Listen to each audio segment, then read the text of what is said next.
बाहर रखेंगे या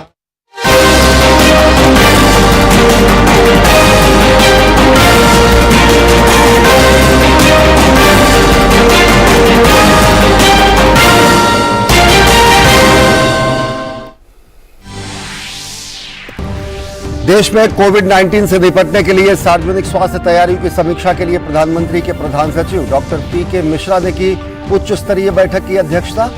उप जिला स्तर पर ही पर्याप्त स्वास्थ्य ढांचा उपलब्ध कराने और टेस्ट, ट्रैक, ट्रीट, टीकाकरण की रणनीति को जारी रखने पर दिया जोर। केंद्र सरकार ने क्वांटम टेक्नोलॉजी के माध्यम से आर्थिक वृद्धि को गति देने के लिए राष्ट्रीय क्वांटम मिशन को दी मंजूरी। फिल्म उद्योग में चोरी की समस्या को रोकने के लिए चलचित्र संशोधन विधेयक 2023 लाने का भी लिया निर्णय। सूचना एवं प्रसारण मंत्री अनुराग सिंह ठाकुर ने कहा, आगामी संसद सत्र में लाया जाएगा विधेयक।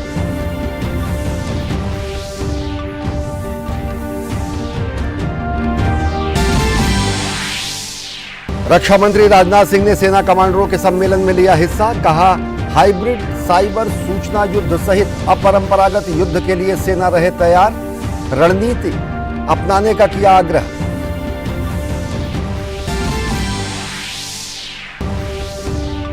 केंद्रीय गृह मंत्री अमित शाह ने राज्यों और केंद्र शासित प्रदेशों के एंटी नारकोटिक्स टास्क फोर्स प्रमुखों के प्रथम राष्ट्रीय सम्मेलन का किया उद्घाटन। ड्रग्स का कारोबार करने वालों के खिलाफ सख्त कदम उठाने का किया आह्वान। कहा, प्रधानमंत्री नरेंद्र मोदी के मार्गदर्शन में गृह मंत्रालय ने नारकोटिक्स के खिलाफ जीरो टॉलरेंस की नीति अपनाई। राष्ट्रपति द्रौपदी मुर्मू ने शिमला में national academy of audit and accounts में भारतीय लेखा परीक्षा और लेखा सेवा प्रशिक्षु अधिकारियों से की मुलाकात। पारदर्शिता और जवाबदेही के साथ काम करने का किया आह्वान। हिमाचल प्रदेश विश्वविद्यालय के 26वें दीक्षांत समारोह में भी की शिरकत।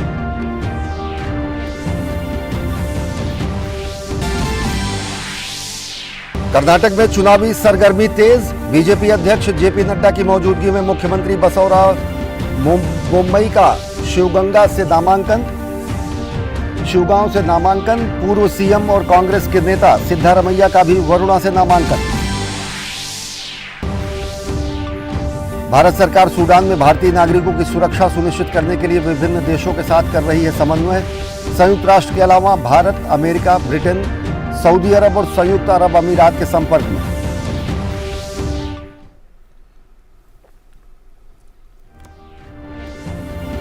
नमस्कार, मैं हूं अश्विनी कुमार मिश्र। देखते हैं खबरों को विस्तार से। देश भर में कोरोना संक्रमण के बढ़ते मामलों को देखते हुए प्रधानमंत्री नरेंद्र मोदी के प्रधान सचिव डॉक्टर पीके मिश्रा ने एक उच्च स्तरीय समीक्षा बैठक की। बैठक में देश में स्वास्थ्य बुनियादी ढांचे और दवाओं की उपलब्धता तथा टीकाकरण अभियान का जायजा लिया गया। प्रधानमंत्री के प्रधान सचिव ने संक्रमण में उछाल के स्थानीय मामलों से निपटने के लिए उप जिला स्तर पर ही पर्याप्त स्वास्थ्य ढांचा उपलब्ध कराए जाने की जरूरत पर बल दिया। बैठक में इस बात पर चर्चा की गई कि अधिक संक्रमण वाले क्षेत्रों में पर्याप्त कोरोना जांच और जीनोम सीक्वेंसिंग सुनिश्चित की जाए। प्रधानमंत्री के प्रधान सचिव ने इस बात पर भी जोर दिया कि टेस्ट, ट्रैक, ट्रीट, वैक्सीनेशन और कोरोना उपयुक्त व्यवहार को अपनाया जाए।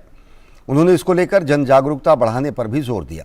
उन्होंने अधिकारियों को सलाह दी कि कोविड-19 की स्थिति पर बारीकी से नजर रखी जाए और इसके संक्रमण को रोकने के लिए सभी जरूरी उपाय किए जाएं। केंद्र सरकार ने फिल्म उद्योग में चोरी की समस्या को रोकने के लिए चलचित्र संशोधन विधेयक 2023 लाने का निर्णय लिया है। केंद्रीय मंत्रिमंडल ने इस संबंध में एक प्रस्ताव को आज मंजूरी दी। सूचना एवं प्रसारण मंत्री अनुराग सिंह ठाकुर ने संवाददाताओं को बताया कि विधेयक आगामी संसद के सत्र में लाया जाएगा। उन्होंने कहा कि इसका उद्देश्य फिल्मी सामग्री की चोरी के कारण फिल्म उद्योग को होने वाले नुकसान से बचाना है। सूचना एवं प्रसारण मंत्री ने कहा कि इस संबंध में 2019 में विधेयक राज्यसभा में पेश किया गया था और उसे स्थायी समिति के पास भेज दिया गया था। उन्होंने कहा कि विधेयक के बारे में संबंधित पक्षों के साथ विस्तृत चर्चा हुई और मसौदा बनाते समय विश्व भर की बेहतरीन पद्धतियों पर भी विचार किया गया। पहले 2019 में राज्यसभा में इसको पेश किया गया था और स्टैंडिंग कमेटी की उसके बाद कुछ सुझाव आए। हमने भी इसकी बड़ी व्यापक चर्चा की, जनता से भी, स्टेक होल्डर से भी, अलग अलग इंडस्ट्री से, और दुनिया भर के इंटरनेशनल बेस्ट प्रैक्टिसेस क्या हैं उसको भी इसमें शामिल किया है। ताकि भारतीय फिल्म जगत, चाहे वो the elephant whisperers, small documentary के नाते क्यों ना, लेकिन एक बड़ा नाम कमाया है। आरआरआर फिल्म बड़ी रीजनल से इंटरनेशनल हुई हो या नाटू नाटू की धूम हो, ये भारतीय कंटेंट के कारण हुआ है। तो पायरेसी से इनको नुकसान ना हो तो सिनेमाटोग्राफ एक्ट जो है उस दिशा में बनाया गया है। ज्यादा चर्चा उसकी जब पार्लियामेंट सत्र होगा तब आएगा, लेकिन एक बहुत क्रांतिकारी कदम आज उस दिशा में उठाया गया है, जिससे पूरे फिल्म जगत को बहुत लाभ मिलने वाला है। और पूरी फिल्म इंडस्ट्री में लगभग सभी स्टेक होल्डर से हमारी बात हुई है और उसी दिशा में इसको बनाया गया है। केंद्र सरकार ने राष्ट्रीय क्वांटम मिशन को भी मंजूरी दी है। इस मिशन से क्वांटम टेक्नोलॉजी के माध्यम से आर्थिक वृद्धि को गति मिलेगी और भारत इस क्षेत्र में अग्रणी राष्ट्र के रूप में उभरेगा। केंद्रीय मंत्रिमंडल ने इस संबंध में भी निर्णय लिया। यह मिशन विज्ञान और प्रौद्योगिकी विभाग और अन्य विभागों के साथ मिलकर काम करेगा। कि नेशनल क्वांटम मिशन के लिए मंजूरी आदरणीय मोदी जी की सरकार ने दी है। उनकी अध्यक्षता में कैबिनेट मिली। 6003 करोड़ रुपए का इसका बजट का प्रावधान किया गया है। इस पे कुल मिलाकर लागत आएगी 2023-24 से 2030-31 तक का इसका समय सीमा है और ये देश को नई ऊंचाइयों पर ले जाने वाला एक ऐसा निर्णय है जो एक बार फिर प्रधानमंत्री मोदी जी के नेतृत्व में हुआ। केंद्रीय मंत्री डॉक्टर जितेंद्र सिंह ने बताया कि राष्ट्रीय क्वांटम मिशन भारत को विश्व स्तर पर क्वांटम जंप देगा। उन्होंने इसको बेहद लाभकारी बताया। That this national quantum mission is going to give India quantum jump in the world arena. There are only 6 countries so far who have this technology, which means that they are Finland, Austria, France, but they are also in the R&D stage. None of them has actually started the application of it, and therefore we are also going to be at par. पहले क्या होता था, जब भी हम computer के next level पर जाते थे तो अन्य देश पहले से ही उसको अप्लाई कर चुके होते थे, whether it was GPS, whether it was other means. Here we are now at par. None of them has actually started applying this technology. They are still in the R&D stage. रक्षा मंत्री राजनाथ सिंह ने सेना से hybrid, cyber, सूचना युद्ध सहित अपरंपरागत और asymmetric जंग के लिए तैयार रहने और उसी के हिसाब से रणनीति तैयार करने का आग्रह किया। वे दिल्ली में थल सेना कमांडरों के सम्मेलन के अंतिम दिन थल सेना के शीर्ष नेतृत्व को संबोधित कर रहे थे। पिछले 3 दिनों से थल सेना के शीर्ष कमांडर मौजूदा सुरक्षा परिदृश्य, सीमाओं पर और भीतरी इलाकों में स्थिति और वर्तमान सुरक्षा तंत्र के लिए चुनौतियों पर चर्चा कर रहे हैं। इसके अलावा संगठनात्मक पुनर्गठन, रसद और मानव संसाधन प्रबंधन से संबंधित मुद्दों पर भी विचार विमर्श किया गया।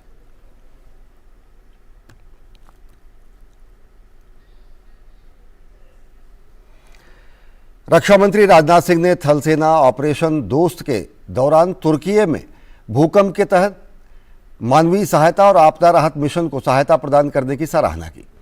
प्रमुख यूनिवर्सिटीज के साथ मिलकर आला टेक्नोलॉजी विकास के लिए उन्होंने थल सेना की बड़ाई की। रक्षा मंत्री ने कहा कि ऐसे ही थल सेना आत्मनिर्भरता हासिल करेगी। उन्होंने सेना में शामिल किए गए नवीन उत्पादों की एक प्रदर्शनी का भी अवलोकन किया।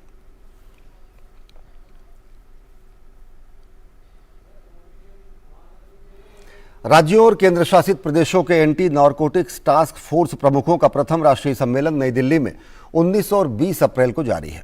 केंद्रीय गृह एवं सहकारिता मंत्री अमित शाह ने इस सम्मेलन का उद्घाटन किया। इस मौके पर उन्होंने एनसीबी की वार्षिक रिपोर्ट 2022 के विशेष अंक का भी लोकार्पण किया। इस मौके पर केंद्रीय गृह मंत्री ने कहा कि ड्रग्स के कारोबारी और व्यापारियों के खिलाफ सख्त से सख्त कार्रवाई की जानी चाहिए और जो ड्रग्स का सेवन करते हैं वो इस व्यवस्था का शिकार हैं और उनके साथ हमदर्दी रखनी चाहिए। राज्यों एवं केंद्र शासित प्रदेशों के एंटी नारकोटिक्स टास्क फोर्स प्रमुखों का प्रथम राष्ट्रीय सम्मेलन नई दिल्ली में बुधवार को शुरू हुआ। 2 दिनों के इस प्रथम राष्ट्रीय सम्मेलन का उद्घाटन केंद्रीय गृह मंत्री अमित शाह ने किया। नशा मुक्ति के क्षेत्र में कार्य करने के लिए एंटी नारकोटिक्स टास्क फोर्स की दिल्ली क्षेत्र को बेस्ट परफॉर्मिंग जोन की ट्रॉफी दी गई। इसके अलावा एनसीबी की वार्षिक रिपोर्ट भी जारी की गई और 2022 के विशेष अंक का लोकार्पण भी किया गया। उद्घाटन समारोह के दौरान अपने संबोधन में गृह मंत्री ने कहा कि भारत को 2047 तक पूर्णतः नशा मुक्त करने का लक्ष्य है। गृह मंत्री ने कहा कि अफीम और गांजा की अवैध खेती की पहचान के लिए एक पोर्टल तैयार किया गया है जो अवैध रूप से किए गए किसी भी खेती को पता लगाएगा। अवैध खेती के पहचान के लिए भी एक ऐप को आज यहां पर सार्वजनिक किया गया। एनसीबी की वार्षिक रिपोर्ट को भी सार्वजनिक किया गया और इसके साथ साथ इंदौर के क्षेत्रीय कार्यालय का भी उद्घाटन हुआ है। ये सारे कदम कहीं न कहीं किसी न किसी प्रकार से नारकोटिक्स के खिलाफ हमारी लड़ाई को गति देने वाले कदम हैं। केंद्रीय गृह मंत्री अमित शाह ने कहा कि मोदी सरकार के दौरान नारकोटिक्स की जब्ती में करीब 145% की वृद्धि की गई है। वहीं नारकोटिक्स के दर्ज मामलों में 181% की वृद्धि हुई है। उन्होंने कहा कि प्रधानमंत्री नरेंद्र मोदी के मार्गदर्शन में गृह मंत्रालय ने नारकोटिक्स के खिलाफ जीरो टॉलरेंस नीति को अपनाया है। ये हमने एनकोड बनाया है, ज्वाइंट टास्क फोर्स बनाया है, राज्यों के अंदर आप जिसके अध्यक्ष बने हैं, एंटी नारकोटिक टास्क फोर्स बन गए। मुझे आनंद है कि आज पूरे देश भर में एक भी यूनिट ऐसा नहीं है जिन्होंने एंटी नारकोटिक्स टास्क फोर्स नहीं बनाया है। ये विगत 1 साल में हुआ है और ये संस्थागत मजबूती देने के लिए हमने ढेर सारे काम किए। इसके साथ साथ सभी नार्को एजेंसियों का और नशा के उन्मूलन के लिए काम करने वाले सारी एजेंसियों का एक समन्वय होना चाहिए। सबकी दिशा एक होनी चाहिए, सबके प्रयास की तीव्रता एक समान होनी चाहिए। एक दिशा और एक समान तीव्रता के साथ काम करते हैं तभी जाकर सफलता मिलती है। केंद्रीय गृह मंत्री ने अपील करते हुए कहा कि नारकोटिक्स का उपयोग आने वाली पीढ़ी को खोखला करता है और ऐसे में अपने देश के युवाओं को हम कमजोर नहीं होने दे सकते। केंद्रीय गृह मंत्री ने कहा कि इस लड़ाई को हम जरूर जीत सकते हैं, लेकिन सिर्फ सरकार की लड़ाई नहीं बल्कि जनता की लड़ाई बनाकर इसे जीता जा सकता है। Rishi Kumar, DD news, Delhi. और खबरें अभी और भी हैं, लेकिन वक्त हो चला एक छोटे से ब्रेक का। देखते रहिए डीडी न्यूज। शुरू करो, डालो बुनियाद, घर महल नजर आएगा। वंडर लाइए, वंडर अपनाइए, फर्क नजर आएगा। वंडर सीमेंट, फर्क नजर आएगा। सुनिए सुनिए सुनिए, ताऊ चाची बहन भाईजान, हमारे बाबा के पास है हर समस्या का समाधान। बाबा, सूखा, बाढ़ जैसी प्राकृतिक आपदा के नुकसान से सुरक्षित हो मेरे क्षेत्र का हर किसान। कोई है निदान? बाबा, तापमान, गर्मी, नमी, वर्षा जैसे मौसम के बदलाव से पैदावार का होता है नुकसान। कोई कर सकता है इसका भुगतान? बाबा, मेरी गाय, भैंस, बकरियों को कुछ हुआ तो जाएगी मेरी भी जान। मेरा करो कल्याण। AIC से कृषि बीमा। जी हाँ, फसल और कृषि संबंधित हर क्षेत्र में AIC देता है संपूर्ण बीमा समाधान। फसल हो या कृषि संपदा, बीमा सुरक्षा हमारा वादा। भारतीय कृषि बीमा कंपनी। AIC। ब्रेक के बाद आप सभी का स्वागत है। राष्ट्रपति द्रौपदी मुर्मू ने शिमला में national academy of audit and accounts में भारतीय लेखा परीक्षा और लेखा सेवा के प्रशिक्षु अधिकारियों से मुलाकात की। राष्ट्रपति ने भारतीय लेखा परीक्षा और लेखा सेवा के प्रशिक्षु अधिकारियों से पारदर्शिता और जवाबदेही के साथ काम करने का आह्वान किया।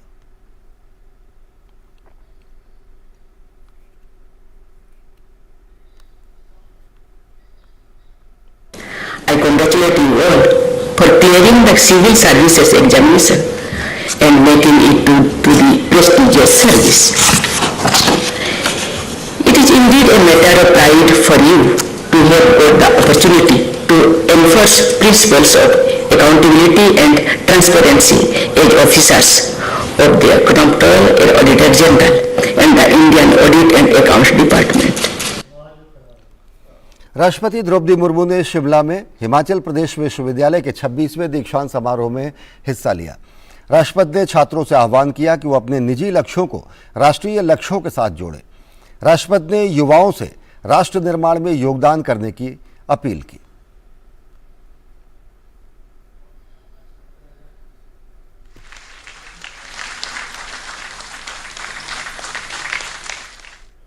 हमारे संविधान में कहा गया है कि ये हर नागरिकों का मूल कर्तव्य है कि वो वैज्ञानिक दृष्टिकोण यानी साइंटिफिक टेम्पर, मानववाद यानी ह्यूमनिज्म और ज्ञानार्जन तथा सुधार की भावना यानी the spirit of inquiry and reform का विश्वास करें।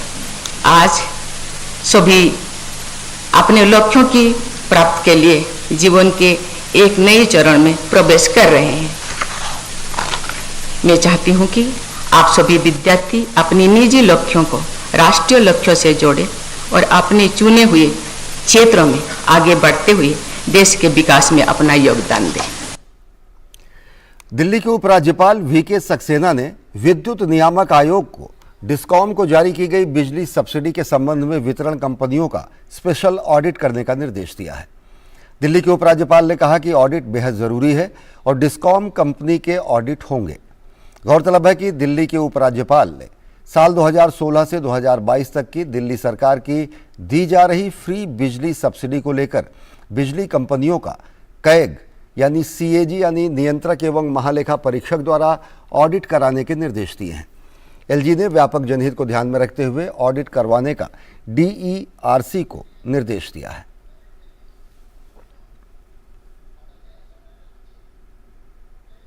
ऑडिट बहुत जरूरी है। ऑडिट के ऑर्डर्स मैंने कर दिए हैं। डिस्कॉम कंपनीज के ऑडिट होंगे। बीजेपी नेता हरीश खुराना ने डिस्कॉम को जारी की गई बिजली सब्सिडी के संबंध में वितरण कंपनियों के स्पेशल ऑडिट कराने के उपराज्यपाल वीके सक्सेना के निर्देश का स्वागत किया है। सब्सिडी के रूप में 6,000 करोड़ रुपए, उसमें आपको भी कट आता है, दिल्ली सरकार को कट आता है, इसलिए आप उनका ऑडिट नहीं कराते। और आपकी जो डिमांड थी, मुझे याद है 2013-2014 के अंदर आपने अपने मैनिफेस्टो में लिखा था कि हम इन बिजली कंपनी का ऑडिट कराएंगे और निश्चित तौर के ऊपर इनके ऊपर एक्शन लेंगे, क्योंकि आप खुद मानते थे कि इसके अंदर घोटाला हुआ है। तब 300 करोड़ की सब्सिडी होती थी, आज 6,000 करोड़ की सब्सिडी आप दे रहे उन्हीं कंपनीज को जिनके ऊपर आप आरोप लगाते थे। तो आज वो कंपनी सच्ची हो गई क्या? सवाल इसी चीज का है। भारतीय जनता पार्टी स्वागत करती है लेफ्टिनेंट गवर्नर साहब का जो डिसीजन है कि उन्होंने जो चिट्ठी लिखी है ट्राइब्यूनल को कि हाँ भाई आप लोग इसको सब्सिडी को चेक करिए, इनका ऑडिट कराइए। भारतीय जनता पार्टी भी कहती आ रही है और निश्चित तौर के ऊपर बहुत जल्दी इनका ऑडिट भी होना चाहिए। भारत के दौरे पर आए रूस के व्यापार और उद्योग मंत्री डेनिस मांटूरोव ने सोमवार को कहा कि भारत और रूस मुक्त व्यापार समझौते पर विचार कर रहे हैं। यह ऐसा कदम है जो दोनों देशों के बीच वाणिज्यिक संबंधों को और बढ़ाएगा। संभावित एफटीए पर दोनों देशों के बीच वार्ता से दोनों देशों के बीच आर्थिक संबंधों में तेजी आने की उम्मीद है। पेश है हमारी खास रिपोर्ट। भारत और रूस के बीच व्यापार को लेकर पूरी दुनिया की निगाहें टिकी हुई हैं। भारत अपनी आवश्यकताओं के लिए द्विपक्षीय व्यापार समझौतों पर अब नए सिरे से फोकस कर रहा है। अभी तक 13 देशों के साथ भारत का मुक्त व्यापार समझौता हो चुका है। हाल ही में यूएई और ऑस्ट्रेलिया के साथ भारत का मुक्त व्यापार समझौता चर्चा के केंद्र में रहा। इसके साथ ही भारत इस तथ्य का अध्ययन भी कर रहा है कि उससे मुक्त व्यापार समझौतों से कितना फायदा हुआ। अब जबकि यूके, कनाडा और यूरोजोन के साथ भारत व्यापार समझौते पर काम कर रहा है, रूस भी भारत के साथ कारोबारी संबंधों को आगे बढ़ाने को लेकर के काफी उत्सुक है। भारत की यात्रा पर आए रूस के उप प्रधानमंत्री ने संकेत किया कि भारत और रूस के बीच मुक्त व्यापार समझौते को लेकर बातचीत को आगे बढ़ाया जाएगा, जो कोविड महामारी की वजह से अटक गया था। We are discussing and would like to discuss an agreement with India for the agreement of free trade between the countries. There's also obviously discussions on the payments issue, the expansion of the correspondent relationship network under the scheme of the international trade settlement in Indian rupees through special rupee Vastro account system. I think the payments issue clearly needs to be worked through. Bharat और रूस का कारोबारी संबंध 46 अरब dollar से ज्यादा पहुंच चुका है, जबकि लक्ष्य 2025 तक 30 अरब डॉलर का था। इंडस्ट्री, एनर्जी, न्यूक्लियर पावर, कृषि, ट्रांसपोर्ट, हेल्थ केयर और शिक्षा के क्षेत्र में बातचीत आगे बढ़ रही है। जनवरी 2023 में भारत में रूस से आयातित तेल की हिस्सेदारी 0.2% से बढ़कर 28% तक पहुंच गई। दोनों देश व्यापार घाटे और बाजार की पहुंच की समस्या का समाधान निकालने के लिए चर्चा कर रहे हैं। दोनों देशों के बीच स्थानीय करेंसी में भी कारोबार को लेकर चर्चा हो रही है और रूबल ट्रेड की जमीन तैयार की जा रही है। वित्त मंत्री निर्मला सीतारमण ने अमेरिका में एक एजेंसी को दिए एक इंटरव्यू में कहा था कि भारत अपने 1.4 अरब जनता के हित में रूस से खरीदे जाने वाले तेल की मात्रा को तय सीमा से अधिक भी कर सकता है। क्योंकि जिस देश का युद्ध से कोई लेना देना नहीं, उसको आर्थिक नुकसान पहुंचाना किसी भी समझौते का मकसद नहीं हो सकता। रूस के व्यापार मंत्री ने वित्त मंत्री निर्मला सीतारमण के साथ भी मुलाकात की और दोनों देशों के बीच कारोबारी संबंधों पर चर्चा की। Ajay Mishra, DD news, Delhi. समलैंगिक विवाह को मान्यता देने के मामले में केंद्र सरकार ने सुप्रीम कोर्ट से मांग की है कि कोई भी फैसला लेने से पहले वो केंद्र के साथ साथ सभी राज्यों को भी अपनी बात रखने का मौका दे। नए हलफनामे में केंद्र ने कहा है कि जिन विषयों को याचिका में उठाया गया है वो समवर्ती सूची में आते हैं, इसलिए कोर्ट के किसी भी फैसले पर राज्यों के इन विषयों पर कानून बनाने के अधिकार पर दूरगामी प्रभाव पड़ेगा। समलैंगिक विवाह को कानूनी मान्यता देने की मांग वाली याचिकाओं पर सुप्रीम कोर्ट की संविधान पीठ में सुनवाई जारी है। इस बीच केंद्र की ओर से एक नया हलफनामा दायर कर कहा गया है कि इस मुद्दे पर राज्यों की दलीलों को भी सुना जाना चाहिए। केंद्र का कहना है कि उसने सभी राज्यों को पत्र लिखकर इस विषय पर राय मांगी है। विवाह, तलाक, बच्चा गोद लेने, वसीयत और उत्तराधिकार आदि जैसे विषय समवर्ती सूची में आते हैं और कोर्ट का कोई भी फैसला राज्यों के इन अधिकारों को सीधे प्रभावित करेगा। इससे पहले केंद्र ने एक अन्य याचिका में इस मामले की कोर्ट द्वारा सुनवाई का विरोध किया था। सरकार की ओर से सॉलिसिटर जनरल तुषार मेहता ने दलील दी थी कि मुद्दे की जटिलता और संवेदनशीलता को देखते हुए इसे संसद के विवेक पर छोड़ दिया जाना चाहिए। केंद्र की ओर से सॉलिसिटर जनरल ने कहा था कि पार्टनर चुनने की आजादी, सेक्सुअल रुझान और निजता का सबको अधिकार है, लेकिन समलैंगिक शादी का मामला बिल्कुल अलग है। इस तरह के मामलों में स्वीकार्यता समाज से आनी चाहिए। कानून एक पुरुष और महिला के बीच ही शादी की अनुमति देता है। यह मामला सिर्फ स्पेशल मैरिज एक्ट में संशोधन तक सीमित नहीं रहेगा। अंततः इसका असर पर्सनल लॉ पर पड़ेगा, जिसमें परिवर्तन के लिए विधायिका ही उचित फोरम है।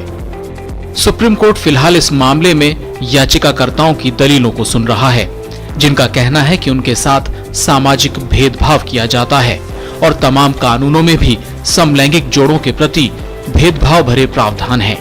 याचिकाकर्ताओं ने केंद्र की उस दलील को भी गलत बताया है, जिसमें इस मांग को चुनिंदा शहरी वर्ग के लोगों की धारणा और विचार बताया गया है। अब इन दलीलों पर केंद्र सरकार की ओर से जवाब दिए जाएंगे। हालांकि केंद्र अब भी इस बात पर कायम है कि इस विषय पर सही निर्णय संसद ही ले सकती है। विकास सारथी, डीडी न्यूज, दिल्ली। लोगों तक बेहतर स्वास्थ्य सुविधाएं पहुंचाने के लिए सरकार अपना प्रयास तो कर ही रही है, लेकिन अनेक गैर सरकारी संस्थाएं भी सरकार के इस कदम के साथ कदम से कदम मिलाकर चल रही हैं। नोएडा के निठारी गांव में बिश्नौली सर्वोदय ग्रामोद्योग सेवा संस्थान द्वारा आईजीएल के सहयोग से एक जन आरोग्यम केंद्र स्थापित किया गया। कैसा है ये जन आरोग्यम केंद्र, बता रहे हमारे संवाददाता गिरीश निशाना अपनी खास रिपोर्ट में। ये है नोएडा का निठारी गांव। अपने चल रहे जन आरोग्यम स्वास्थ्य आउटरीच कार्यक्रम को और विस्तारित करने की दृष्टि से बिश्नौली सर्वोदय ग्रामोद्योग सेवा संस्थान यानी BSGSS ने इसी निठारी गांव में औपचारिक रूप से एक जन आरोग्यम केंद्र का उद्घाटन किया। इंद्रप्रस्थ गैस लिमिटेड यानी IGL की CSR पहल के हिस्से के रूप में इसे शुरू किया गया है। हमें इसमें काफ़ी खुशी हो रही है कि ये एक्चुअली में जो धरातल पर ये काम होता है, जो ग्राउंड लेवल पे काम होना चाहिए, उस तरीके का प्रोजेक्ट है ये। तो मेरे तरफ से इस NGO को, बिश्नौली ग्रामोद्योग को, इनको काफ़ी ज़्यादा मैं इस प्रोजेक्ट के लिए धन्यवाद देना चाहता हूँ। जन आरोग्यम केंद्र के द्वारा जो प्राइमरी हेल्थ केयर है, मैटरनल हेल्थ, चाइल्ड केयर और जो जनरल पब्लिक, जो मार्जिनल सेक्शंस ऑफ सोसाइटीज़ हैं, उनका प्राइमरी हेल्थ चेकअप यहाँ पर किया जाता है। मेडिसिन भी दी जाती हैं। इसके अलावा यदि उनको कुछ गंभीर बीमारी है, उसको फर्दर आगे रेफ़र भी किया जाता है सेकेंडरी और टर्सरी केयर के लिए। और IGL ने इस प्रोग्राम को स्पॉन्सर किया है।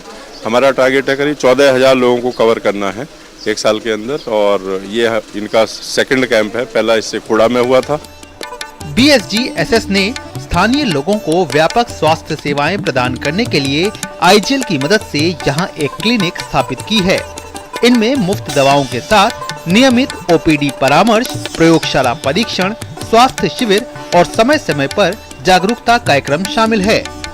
IGL के सौजन्य से हमारी गैर सरकारी संस्था बिश्नौली सर्वोदय ग्रामोद्योग सेवा संस्थान ने हर दस्तक द्वार दी है सेहत की।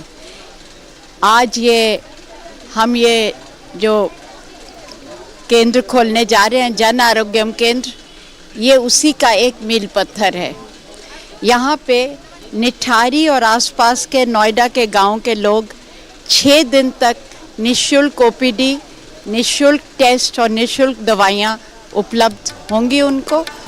जन आरोग्यम केंद्र के साथ गैर संचारी रोगों पर ध्यान केंद्रित करते हुए एक निःशुल्क स्वास्थ्य जांच शिविर का भी आयोजन किया गया।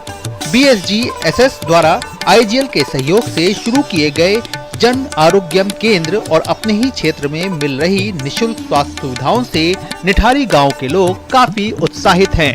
हाँ, दवा भी कॉस्टली है, आराम से देखते भी हैं, तो मुझे लग रहा है जहाँ तक कि जो हम लोगों के लिए सबसे ज़्यादा बेटर हो गया। बहुत अच्छा रहेगा, पास में ही इलाज हो जाएगा तो पास में दिखा लेंगे। बहुत खुशी है हमें कि हमें इलाज भी होगा, दोहरे की दवाई भी मिलती है, हमें धक्के खाने नहीं पड़ते। बिस्नौली सर्वोदय ग्रामोद्योग सेवा संस्थान एक गैर सरकारी संस्था है जो इसी तरह से देश के कई हिस्सों में अब तक काफी संख्या में जन आरोग्यम केंद्र स्थापित कर चुकी है। ये संस्था पिछले 2 दशक से भी ज्यादा समय से दिल्ली, उत्तर प्रदेश, पंजाब और हरियाणा समेत कई राज्यों में महिला सशक्तिकरण के साथ साथ लोगों तक बेहतर स्वास्थ्य सुविधाएं पहुंचाने में प्रयासरत है। गिरीश निशाना, DD न्यूज, निठारी गांव, नोएडा। तो हिंदी समाचारों के इस बुलेटिन में फिलहाल इतना ही। देश और दुनिया की ताजा तरीन खबरों के लिए देखते रहिए DD न्यूज। नमस्कार।